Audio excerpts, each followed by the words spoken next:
ठाणे जिल्हा अधिकारी यांना भिंतीलगत असलेल्या टायपिंग झेरॉक्स व मुद्रांक विक्रेत्यांच्या बेकायदेशीर गाळ्यांविरोधात ठाणे जिल्हा ॲडव्होकेट बार असोसिएशनकडून निवेदन देण्यात आले।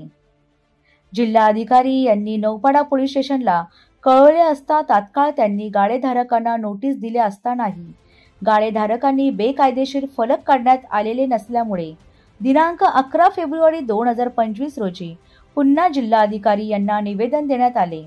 त्यावर जिल्हाधिकारी यांनी सकारात्मक भूमिका घेण्यात असल्याचे संघटनेचे अध्यक्ष ॲडव्होकेट प्रशांत कदम यांनी म्हटले आहे की ज्या झेरॉक्सच्या गाळ्यांमध्ये वकिलांचे कमी पैशात कामे सुद्धा करत असल्यामुळे सनद मिळवलेल्या वकिलांना कामे मिळत नाही, त्यामुळे हे बेकायदेशीर गाळे धारकांचे फलकांमध्ये बदल करावा।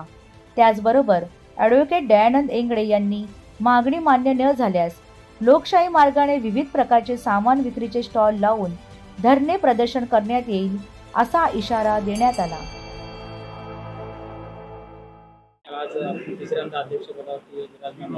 नाही, आज काल जे आम्ही केलेले होतो कलेक्टर साहेबांची आम्ही भेट घेतली त्या संदर्भात सांगतो मी की ह्या ज्या कलेक्टर ऑफिसच्या बाहेर ज्या दुकानं आहेत किंवा टपऱ्या आहेत त्याच्यावरती जे त्यांनी बोर्ड्स लावलेले आहेत त्या बोर्ड्सवरती कारवाई करण्यासंदर्भात आमचे मित्र दयानंद एंगडे यांनी सुरुवातीपासून कारवाई करावी याची विनंती अर्ज बऱ्याच ठिकाणी दिलेले होते। त्याला संघटनेने सुद्धा पाठिंबा दिलेला आहे आणि काल आम्ही संघटनेच्या अध्यक्ष या नात्याने आम्ही कलेक्टर साहेबांची भेट घेतली आणि याबाबतीत योग्य तो निर्णय घेऊन त्वरित कारवाई करावी अशी त्यांना आम्ही विनंती अर्ज दिला।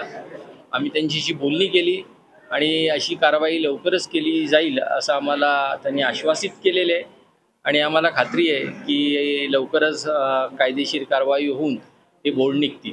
धन्यवाद। आत्ता तरी आम्ही साहेब कारवाई करतील कलेक्टर साहेब असे आम्हाला आशा आहे आणि खात्री पण आहे। त्यांनी ज्या पद्धतीने आमच्याशी बोलले त्यांनी आम्हाला भरोसा आहे की साहेब कलेक्टर साहेब करतील आणि समजा नाही झालं तर मग आपण कायद्याची माणसं कायद्याने जी कामाला करता येईल ते आम्ही सर्व करू।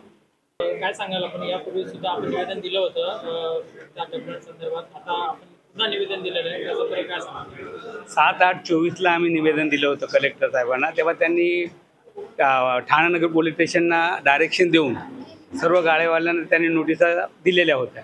नोटिसा त्यांना अशा दिल्या होत्या की 2 दिवसात त्यांनी त्यांचे बॅनर काढावे आणि तिथे फक्त मराठी आणि इंग्लिश टायपिंग करून देण्यात येईल एवढं तिथे त्यांनी अशा प्रकारचे बोर्ड लावावे असे त्यांना पोलिसांनी त्यांना निर्देश दिले होते, परंतु तरी त्यांनी ते काढलं नाही। त्यानंतर आम्ही 24/10 एक अर्ज दिला होता, 24/10/2024 तेव्हा निवडणुका विधानसभेची असल्यामुळे त्याच्यावर काही कारवाई बहुतेक झाली नसावी म्हणून आम्ही पुन्हा आता परवा 11 तारखेला 11/2/2024 रोजी जाऊन जिल्हाधिकारी साहेबांना निवेदन दिलं आहे आणि त्याच्यामध्ये आम्ही अशी मागणी केली जर तुम्ही आमच्या 24/10/2024च्या अर्जावर तुम्ही कारवाई नाही केली तर आम्ही त्याचा निषेध म्हणून एक लोकशाही मार्गाने धरणे धरण्यासाठी आम्ही जे काही असे घरगुती याचे सामान आहेत ते विक्रीचे स्टॉल लावून आम्ही आमचा निषेध प्रकट करू तिथे असं आम्ही त्यांना निवेदन दिलेलं आहे।